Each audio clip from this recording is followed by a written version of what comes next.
Surprising how much power they get out of an engine that doesn't look so very big. Yes, about 1,000 horsepower.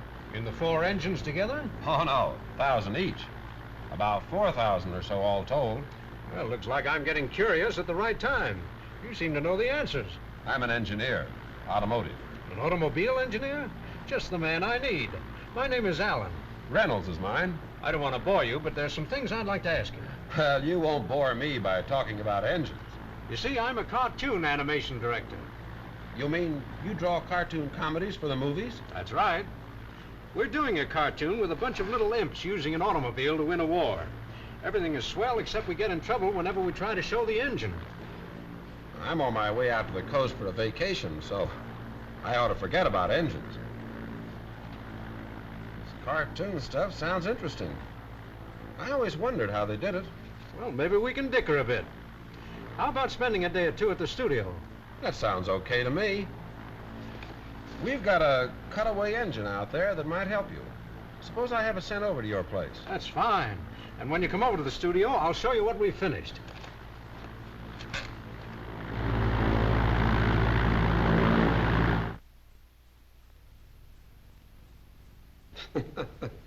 I think it's pretty clever the way you fellows combine cartoon figures with something that looks as real as that automobile. We've made tracings from photographs of a real car for those scenes. But when it came to the sequence inside the engine, we began to have troubles. I think the cutaway engine will help you there. It ought to be here by now. Well, let's go and see.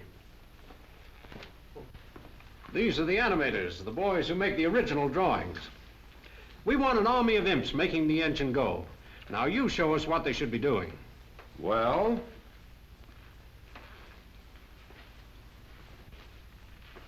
let's have one of the little fellows on each valve. They could be in the special uniform of a mechanized unit. A great idea. Then we make the imps' hats in the shape of valves, and then have them jump up and down. The action will make them open and close the chamber with their valve hats. That sounds good, except this engine that belongs in the car you're showing has overhead valves. Notice that the valves are on top, and you have a direct flow of fuel mixture into the combustion chamber. Oh, well then we'll put the imps up on top. And because the fuel comes directly into the head, that means greater economy. How about having an old miser imp in charge of doling out just the right amount? A stingy-looking fellow with whiskers who just hates the idea of waste. That's okay. The valve mechanism is specially designed for quiet operation, just like everything else in this engine. Why not have monitor imps walking around with quiet please signs? Say, we'll make a cartoonist out of you yet. Oh, here's the way the valve imps will look. 10 or 12 drawings will be filled in between these two just for one complete movement. When they're all drawn, the action of your imps on the valves will be perfectly smooth and natural. Say, when we get to the place where the general calls for more speed, why don't we turn this thing into an airplane engine? Look, the imps go so fast they're just a blur. We fog out the shot and change to an airplane engine. It's a beaut. That gag is older than you are, fellow. Not bad, though. Remember what I was telling you on the plane, Alan? Aeroplanes have valve and head engines, too, because they want the greatest amount of power, the last possible ounce they can get, and fuel economy at the same time for long-range operation. As a matter of fact, all the engines that hold major speed records are this same valve and head construction. We have enough trouble making these drawings look like an automobile engine without asking for more.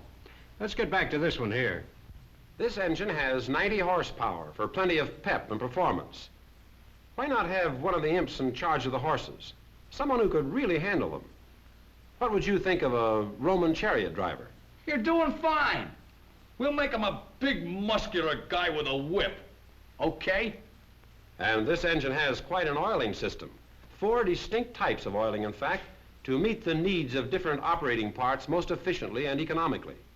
So, some of the imps could be dressed like a crew of oilers, with little sprays and cans.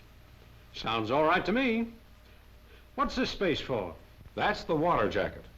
It runs around all the cylinders to cool them off. With the valves in the head, you have more room for cooling around the cylinders. That's where our Navy comes in.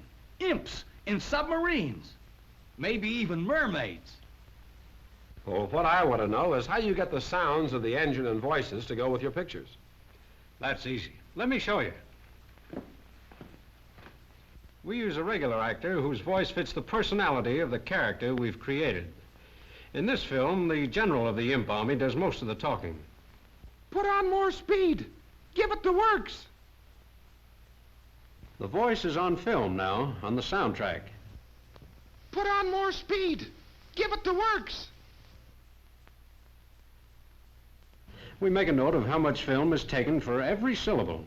That is, how many frames are separate pictures. There are 16 frames to every foot of movie film. So if it takes 12 frames to complete a word or a piece of action, the animator knows he has 12 drawings to make. He uses his own lip movements as a guide when he draws a character speaking. Animators don't have to be crazy, but it helps. This is how the animators check the motion in their drawings before they're photographed. We have a timing device which gives our musical director his tempo. We photograph the drawings with the moving beater showing on the edge. We check our action and record the music to this tempo.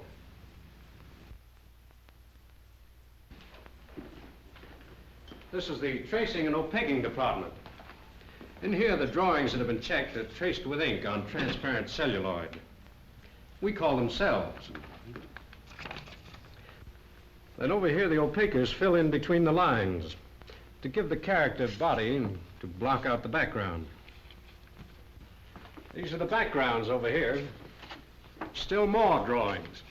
In fact, in a 10-minute animated cartoon, there are 15 to 20,000 separate drawings. Wow. I never realized it took that many. The cells are put together like an assembly line, and they're photographed one by one over the backgrounds.